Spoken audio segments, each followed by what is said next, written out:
설 연휴 이 지역민들과 외지의 친척들 같이 모여서 함께 느끼고 공유했던 중요한 시기였을 것 같은데요. 이 지역경제 활성화 염원이나 호남선 KTX 서대전역 경유, 국립아시아문화전당 같은 중대 현안에 대한 어떤 정부 여당이나 불만, 야당에 대한 불만 이런 부분들이 대표적인 설 민심으로 해결되고 있을 것 같습니다. 지난 7.30 보궐선거에서 우리 지역 순천 곡성에서 민심을 등였고 국회에 입성한 새누리당 이정현 최고위원도 이 같은 민심을 느꼈지 않았을까 싶은데요. 이정현 최고위원 한번 만나보겠습니다. 안녕하십니까 최고위원님. 네, 안녕하세요. 이정현입니다. 네, 바쁘신데 인터뷰에서 고맙습니다. 네, 감사합니다. 지난 설을 어떻게 보내셨습니까? 네, 뭐 지역에도 있었었고 네. 또 여러 가지 준비도 좀 할 게 있어서 네. 또 서울도 있었고 그랬습니다. 네. 이 정치부 기자들 사이에서는 우리 이정현 최고위원님 지역구 관리가 굉장히 많이 회자되고 있어요. 그만큼 순천 곡성 지역민들하고 하나 되고 그런 민심을 잘 읽으려고 노력을 한다. 이런 얘기를 많이 듣고 그러는데 설 연휴 기간에 지역 민심 어떻게 느끼셨습니까? 전체적으로 마찬가지겠지만 네. 전 세계적으로도 그렇고 전국적으로도 그렇고 그러나 특히 우리 전남 광주의 경우에는 네네. 지역 경제가 워낙 어렵다 보니까 특히 전통 시장이나 전통 상가 네네. 또 택시 뭐 이렇게 중소기업 모두가 다 좀 전반적으로 경제가 어렵다 보니까 네네. 많이 우울하죠. 예. 이게 호남 지역만의 문제가 아니다 이런 말씀이시죠? 아니 그 사실 아닙니까? 네네. 전 세계적으로도 저성장으로 인해서 네네. 침체가 계속되고 있고 네네. 또 전국적으로도 다 지금 지금 여러 가지로 경제 자체가 네네. 좀 어려운 형편이죠. 네. 오늘이 공교롭게 박근혜 대통령께서 취임하신 지 2년째 되는 날인데 취임하시면서 지역민들 호남의 눈물을 닦아주시겠다. 국민 대통합을 강조를 했는데 오히려 지금 정부 들어서 지역에서는 인사도 그렇고 예산 지원도 그렇고 호남 소외에 대한 불만들이 꽤 많아진 것 같습니다. 이 의원님은 이거 어떻게 보십니까? 저도 지역민들 얘기를 많이 듣고 있으니까 네네. 또 뭐 얘기를 듣고 안 듣고를 떠나서 네네. 또 누구보다 제가 더 잘 알죠. 네. 그래서 뭐 일부러 소외를 한다 이런 그런 개념보다는 네네. 어쨌든 실제 결과론적으로 네네. 그 인사나 이런 부분에 있어서 좀 더 네. 그 지역 출신들의 유능한 사람들을 발탁하려고 하는 네. 적극적인 노력이 좀 네. 필요해요. 저도 네. 공개 비공개적으로 늘 얘기를 합니다만 네. 이제는 옛날에 비해서 네. 남성 중에서도 여성 중에서도 유능한 사람들이 많고 네. 세대로 봐서도 젊은 세대에서도 이제 막 공부 많이 하고 좋은 경험을 많이 하는 아주 네. 유능한 사람들이 많고 네네. 무엇보다도 지역적으로 호남같이 이렇게 넓은 지역에서 네. 많은 인재들이 발탁이 되지 못하는 것은 인재 낭비라고 생각해요. 그래서 널리 구해줬으면 썼으면 좋겠다는 건의를 네. 공개 비공개적으로 항상 하고 있습니다. 네. 예. 이 정부 들어서 우리 최고위원님의 역할이 그래서 가장 중요할 것 같아요.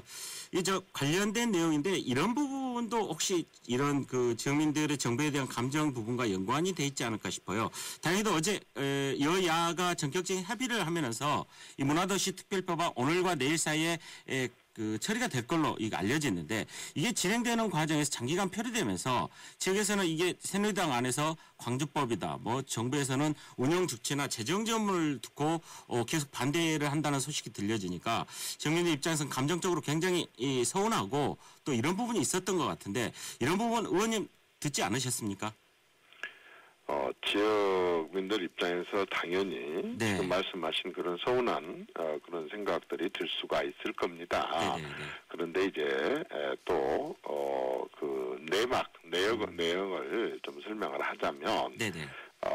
사실 우리가 그동안에 공공기관이 302개가 있었었는데 네네네. 우리나라 공공기관이 굉장하게 방만하게 운영이 되고 또 부채가 말로 형언 할 수 없이 늘어나고 이런 식으로 이제 쭉 해오면서 어떤 공공기관들의 운영에 대한 혁신 이게 필요하다는 게 이제 현 정부가 전반적으로 네. 모든 분야에 있어서 공공기관에 대한 대대적인 네. 혁신을 지금 주도를 하고 있습니다. 비정상을 정상화시키기 위해서 노력을 네네. 하고 있는데 그 중에 하나가 이제 방만한 경영도 막고 부채도 막고 네. 복지도 너무 지나치게 늘리는 것도 좀 자제를 하고 해서 네네. 길게 가도록 해야지 지금 있는 사람들의 혜택 받고 많게 할 것이냐라고 하는 건데 네네. 결국 우리 이제 문화전당의 경우도 네. 굉장히 많은 예산을 투입을 해서 우리 지역에 정말 모처럼 가져온 굉장한 국가 시설인데 네네. 이 부분이 예를 들어서 공직자들에게 맡겨놨을 경우에 알다시피 공무원들은 네.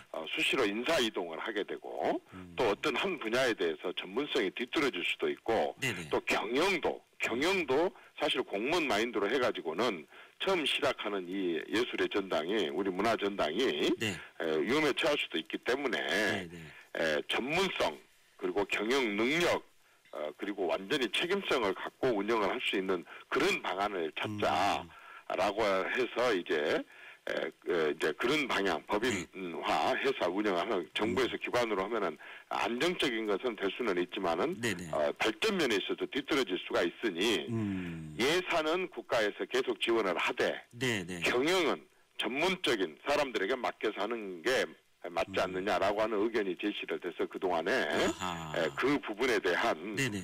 서로 간에 논의가 있었었고 상당히 접근을 한 걸로 그렇게 알고 있습니다. 이 공기업의 효율적인 운영에 대해서는 모두가 다 동의를 하는 부분인데 새누리당 우리 시당이나 도당에서 문화도시 특별법에 대한 지역민들의 관심이 굉장히 좀 서운한 감정이 있을 때 바로 이런 부분들도 좀 여론에 많이 좀 알리고 그랬으면 환기가 됐으면은 감정이 그렇게 서운해지지 않았을까 하는 그런 생각도 들어보는데 좀 아쉬움이 있네요.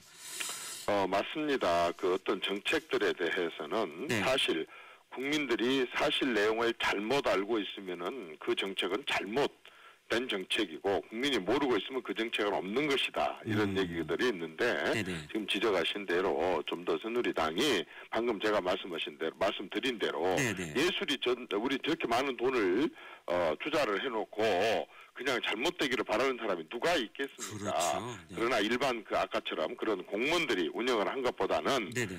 법인이 정말 전문성을 갖고 지속성을 갖고 계속성을 갖고 그렇게 의욕적이고 적극적으로 네. 운영을 하는 것이 광주에 있는 정말 거의 상징적인 이런 문화 전당의 발전에 가장 바람직한 방향이 아니냐. 다만 네네. 광주 쪽에 이 재정이나 이런 게 지자체가 자립도가 낮기 때문에 네. 좀 정부에서 예산은 계속 네. 지원하는 방안 쪽으로 이렇게 해달라 했고 네네. 이것은 이렇게 갈 수밖에 없습니다. 왜냐하면 규정이 당연하게 하기로 되어 있기 때문에 네네. 예산은 정부에서 지원을 합니다. 네네. 다만 운영 면에 있어서 그렇게 전문성을 좀 강조를 했으면 좋겠다 하는 그런 차이인데 그걸 제대로 알리지 못한 것은 새누리당의 책임이죠. 뭐 저희 방송에서도 이제 앞으로 우리 최고위원님 자주 전화드려서 그 배후에 이런 이유들 좀 같이 지역민들과 같이 공유할 수 있도록 인터뷰 많이 요청드리겠습니다. 고맙습니다. 예. 이제 잘 현안들이 잘 넘어가는 상황에서 이제 조만간에 또 4월 보궐선거도 있고 1년 뒤면 총선인데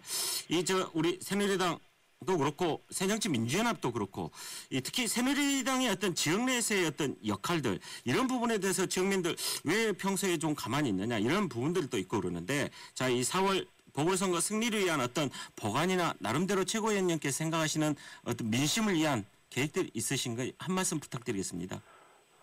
그렇습니다. 제가 지금 이번에 이제 지역구에서 호남 지역구에서 당선이 됐지 않습니까? 그렇죠. 그러다 보니까 이제 여야 의원들이 선의의 경쟁을 합니다. 누가 더 예산을 더 적극적으로 따기 위한 노력을 하느냐, 더 많이 따오느냐, 누가 지역민들한테 더 많이 고개를 숙이고 더 자주 찾아가느냐, 또 민원 현장에 있을 때 누가 더 먼저 쫓아가서 진정성을 갖고 해결을 위한 노력을 하고 뛰느냐, 이게 경쟁이 붙게 됩니다. 그러나 공천만 받으면 솔직히 말해서 선거 운동은 형식적으로 하지만 개표 시간만 손꼽아 기다리는 선거를 10년, 20년, 30년을 지역에서 계속 해온다면 지역 발전도 그렇고 지역의 정치 발전도 그렇고 지역 정치인의 경쟁력도 그렇고 떨어질 수밖에 없습니다. 그래서 전략적으로라도 이렇게 광주도 네. 새누리당 한 명 정도는 좀 섞어서 이렇게 네네. 하고 전남도 이렇게 하고 해서 네. 아니 광주 전남 전북 30명 국회의원 가운데 새누리당 1명 내지 2명 더 있다고 무슨 광주 정치가 망하고 지역 정치가 어려워지게 되고 이렇게 하겠습니까? 네네네. 좀 섞어서 네. 서로 경쟁을 하게 되면 결국 네. 지역민들이 대접받고 네. 지역의 정치가 발전하지 않겠는가 그런 생각이 듭니다.